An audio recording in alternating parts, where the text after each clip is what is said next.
आज हम Insidious chapter 2 को एक्सप्लेन करेंगे। इंसीडियस पार्ट 1 के लास्ट में हमने देखा था कि जॉश अपने बेटे डॉल्टन की जान बचाने के लिए मरे हुए लोगों की दुनिया में जाता है और तब वो अपने बेटे को उस दुनिया से निकाल कर इस दुनिया में लाने में तो कामयाब हो जाता है, लेकिन उसकी अपनी सॉल वहीं पर रह जाती क्योंकि जॉश की बॉडी पर एक ब्लैक वेडिंग ड्रेस वाली डीमन सॉल कब्जा कर लेती। चैप्टर 2 के स्टार्टिंग सीन में हम ईयर 1986 को देखते हैं और ये उस वक्त की बात होती है जब पैरानॉर्मल इन्वेस्टिगेटर एलिस यंग होती है और एलिस लॉरेन यानी जॉश की मदर के घर पर आती है और जाहिर है जॉश भी यहाँ पर एक छोटा बच्चा होता है। जॉश की मदर लॉरेन एलिस को वो सारी पिक्चर्स दिखाती है जिसमें एक वेडिंग ड्रेस वाली demon sol Aahista Aahista Josh के करीब आ रही थी। इन्वेस्टिगेशन के दौरान एलिस को पता चलता है कि जॉश के पास एक ऐसी एबिलिटी है जिसकी वजह से वो मरे हुए लोगों की दुनिया में जा सकता है और जॉश की इसी खूबी की वजह से एक शैतान उसके पीछे पड़ जाता है और यही नहीं बल्कि वो जॉश को पोजेस भी करना चाहता है। खुद एलिस को भी वहाँ पर उस डीमन सोल की प्रेजेंस का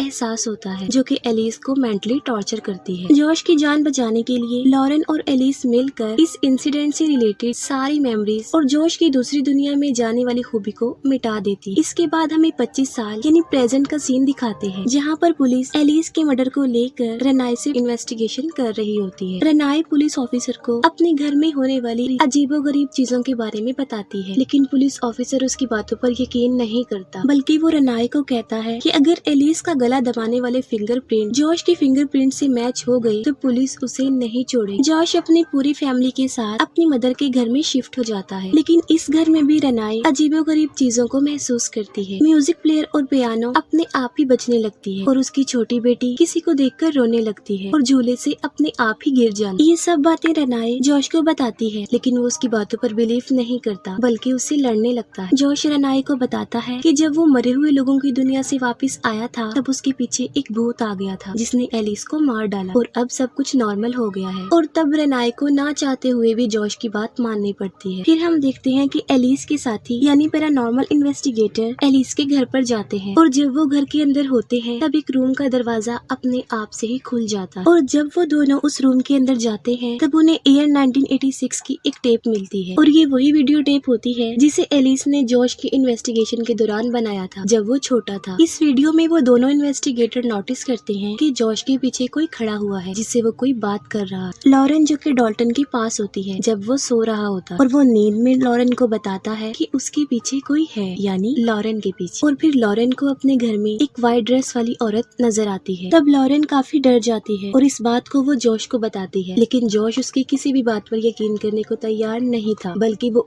उसे ही उल्टा सीधा बोलता है। मॉर्निंग में डॉल्टन रनाई के पास बैठा होता है। डॉल्टन काफी डरा हुआ होता है और रनाई को बताता है कि उसने एक बुरा ख्वाब देखा है और फिर वो अपने बैड ड्रीम के बारे में बताता है। यहाँ पर डॉल्टन कल रात की बात को बता रहा होता है जब लॉरेन उसके पास थी, जब लॉरेन के पीछे व्हाइट ड्रेस वाली औरत थी और वो उसे अपना ख्वाब समझ रहा था। डॉल्टन रनाई को ये भी बताता है कि जॉश अकेले में किसी अननोन एंटिटी से बातें करता है। इन सभी बातों को लेकर डॉल्टन काफी डरा हुआ होता है। तब रनाई उसे ये कहकर रिलैक्स करती है कि सब कुछ नॉर्मल हो जाएगा। रनाई के पास पुलिस ऑफिसर की कॉल आती है और वो बताता है कि एलिस के गले पर लगे फिंगरप्रिंट्स जॉश की फिंगरप्रिंट से मैच नहीं होती, लेकिन ये बात रनाई को हजम नहीं हो रही थी क्योंकि एलिस को तो जॉश नहीं मारा। फिर वहाँ पर अजीबोगरीब होने लगता है और रनाई को भी वो ब्लैक ड्रेस वाली लेडी की सॉल नजर आती। तब रनाई को अपनी छोटी बेटी के रूम से उस डीमन सॉल की आवाजें आती हैं और फिर उसकी बच्ची रोने लगती है। रनाई जल्दी से अपनी बेटी के रूम में भागने की कोशिश करती है, लेकिन कोई अंदर से डोर लॉक कर लेता, लेकिन किसी न किसी तरह से रनाई दरवाजा खोल के अंदर चली जाती है और वो देखती है कि उसकी छोटी बेटी वहाँ पर नहीं है और एक बार फिर से किसी दूसरे रूम से उस डीमन सॉल की आवाज आती है और वो डीमन सॉल रनाई पर अटैक कर देती है जिससे रनाई बेहोश हो जाती है। लॉरेन एलिस के पार्टनर्स पैरानॉर्मल इन्वेस्टिगेटर से मिलने जाती। वो उन्हें बताती है कि उसके घर में अभी भी वो डीमन सॉल है और उसकी फैमिली की जान को खतरा है और वो उन दोनों से हेल्प मांगती है। वो दोनों लॉरेन को जॉश के बचपन की वही वीडियो दिखाते हैं। उस वीडियो को जूम करके वो जॉश के पीछे किसी की परछाई को दिखाते हैं और वो परछाई यंग जॉश की होती है और ये देखकर लॉरेन काफी घबरा जाती और वो एलिस के फ्रेंड पैरानॉर्मल इन्वेस्टिगेटर को बुलाती और सीनियर इन्वेस्टिगेटर डाइस के जरिए एलिस की सॉल से कांटेक्ट करने की कोशिश करता है। एलिस की सॉल उन लोगों को उस हॉस्पिटल में जाने का हिंट देती है जहाँ पर लॉरेन काम किया करती थी और अजीब बात तो ये है कि वो हॉस्पिटल काफी अरसे से बंद था। लॉरेन जब हॉस्पिटल के एक रूम में जाती है तब उसे एक इंसिडेंट याद आता है। काफी सालों पहले जब लॉरेन यहाँ पर काम किया करती थी तब वहाँ पर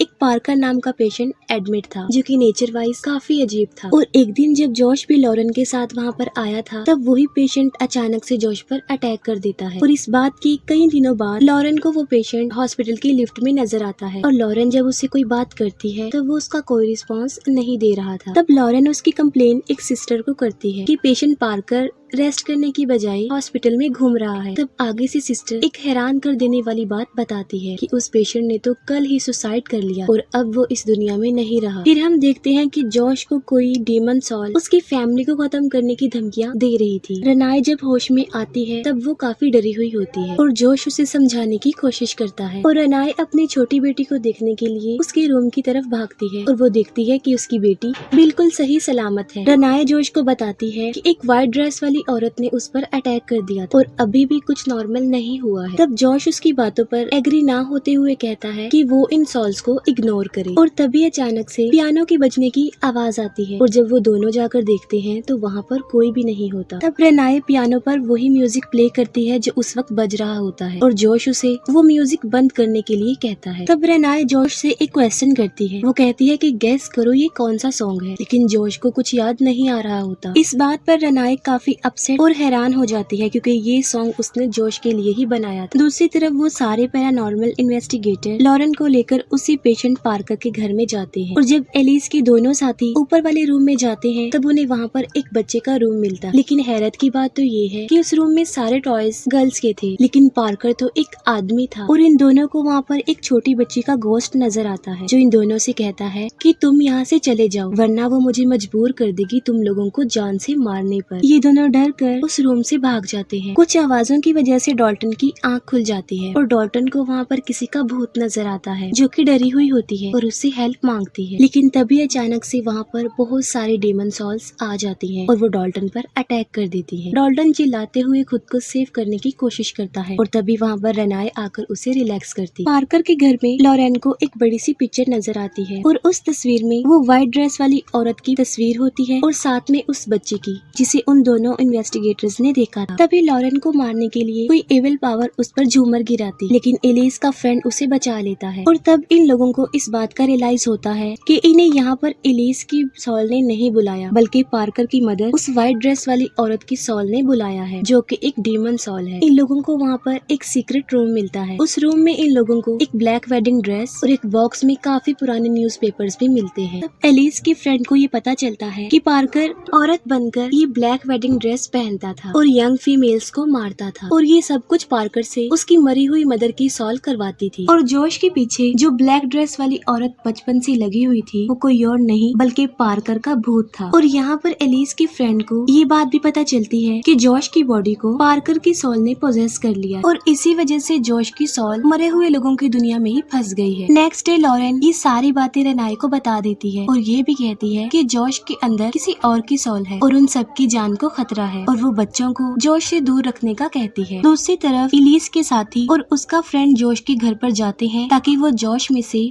पार्कर की सॉल को निकाल सके। एलिस के दोनों साथी बाहर वैन में ही रुकते हैं जबकि एलिस का सीनियर इन्वेस्टिगेटर फ्रेंड घर के अंदर जाता है। पीछे से वो दोनों जॉश और एलिस के फ्रेंड की बातें सुन रहे थे। जॉश जब उसके लिए पानी लेने के बहाने अंदर जाता है तभी एलिस का फ्रेंड जॉश को लगाने के लिए बेहोशी का इंजेक्शन निकालता है और तभी जॉश वहाँ पर आ जाता है और वो एलिस के फ्रेंड से पूछता है कि तुम्हारे पास क्या है। और तभी उस पैरानॉर्मल इन्वेस्टिगेटर की नजर जॉश के उस हाथ पर पड़ती है जो उसने पीछे हाइड किया हुआ था। और जब एलिस का फ्रेंड उससे पूछता है कि तुम्हारे हाथ में क्या है तब वो कहता है कि तुम अपने डाइस से पूछो कि मेरे हाथ में क्या है। वो कहता है कि मेरी माँ की सॉल ने मुझे बता दिया है कि कल रात तुमने डाइस का बहुत अच्छे से इस्तेमाल किया। और यहाँ पर जॉश के अंदर पार्कर बोल रहा था और उसे कल रात की सारी बातें याद थी। और तभी एलिस का फ्रेंड वो डाइस नीचे फेंकता है और उसके ऊपर लिखा आता है नाइफ। और तभी जॉश एक नाइफ निकाल कर एलिस के फ्रेंड पर अटैक कर देता है। ये सब कुछ सुनकर एलिस के साथी घर के अंदर जाकर उसकी हेल्प करते हैं, लेकिन जॉश किसी के कंट्रोल में भी नहीं आ रहा था और उल्टा वो उन दोनों को बेहोश कर देता है और एलिस के फ्रेंड को जान से मार डालता। फिर जॉश के अंदर पार्कर एलिस के एक साथी के मोबाइल नंबर से लॉरेन को मैसेज करता है ताकि वो दोनों घर के अंदर आ जाएं। फिर हम देखते हैं कि मरे हुए लोगों की दुनिया में एलिस का फ्रेंड जॉश की सॉल को देखता है और वहीं पर एक भूत जॉश को कुछ कहता है। अब क्योंकि जॉश जिंदा था तो ना तो वो उस सॉल को देख पा रहा था और ना ही सुन पा रहा था। वो घोस्ट जॉश को बताता है कि तुम्हारी बेटी उसके कब्जे में है, और फिर वो उसके घर की तरफ इशारा करता है। तब जॉश को उसके घर के बाहर वही डीमन सॉल नजर आता है जिसे हमने चैप्टर 1 में भी देखा था। फिर वो भूत घर के अंदर चला जाता है। ये देखकर जॉश भी घर की तरफ भागता है और घर के डोर पर जोर जोर से नॉक करता है। फिर हमें बताया जाता है कि रात को जॉश के घर पर जो जोर जोर से नॉक कर रहा था वो कोई और नहीं बल्कि जॉश की सॉल थी, जो कि मरे हुए लोगों की दुनिया में फंसी हुई थी। और जब जॉश नीचे आता है तब जॉश की सॉल खुद को घर के अंदर पाती। तब जॉश अपनी बेटी की जान बचाने के लिए दरवाजा खोलकर घर के अंदर जाता है और अपनी बेटी को वो उस डीमन सॉल से बचा लेता है। जॉश उस डीमन सॉल से लड़ता है, लेकिन वो डीमन सॉल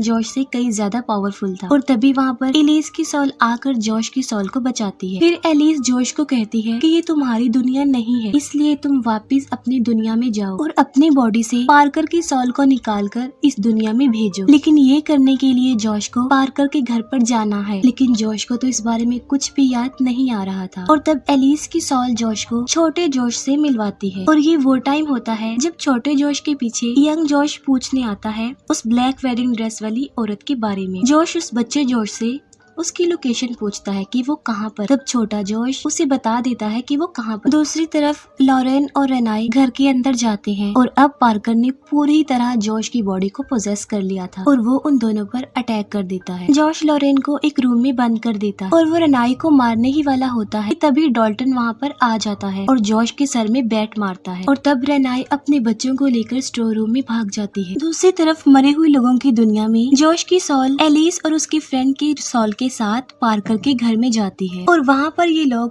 पार्कर का बचपन देखते हैं। वहाँ पर ये देखते हैं कि पार्कर की मदर उसे टॉर्चर कर करके लड़की बन के रहने पर मजबूर करती है और उसे वो लड़का नहीं बल्कि एक लड़की बनाकर ही रखती थी। पार्कर क्योंकि औरतों के कपड़े पहनता था और असल में इसके पीछे उसकी मदर ही रीजन थी। और तभी पार्कर की मदर एलिस और उसके फ्रेंड को देख लेती है और उन लोगों पर अटैक कर देती है। दूसरी तरफ डॉल्टन रेनाई को कहता है कि वो मरे हुए लोगों की दुनिया में जाएगा और जॉश को बचाकर वहाँ से ले आएगा। और फिर सच में डॉल्टन जॉश को ढूंढने के लिए मरे हुए लोगों की दुनिया में जाता है। जॉश की बॉडी को पार्कर ने पूरी तरह पोजेस कर लिया होता है।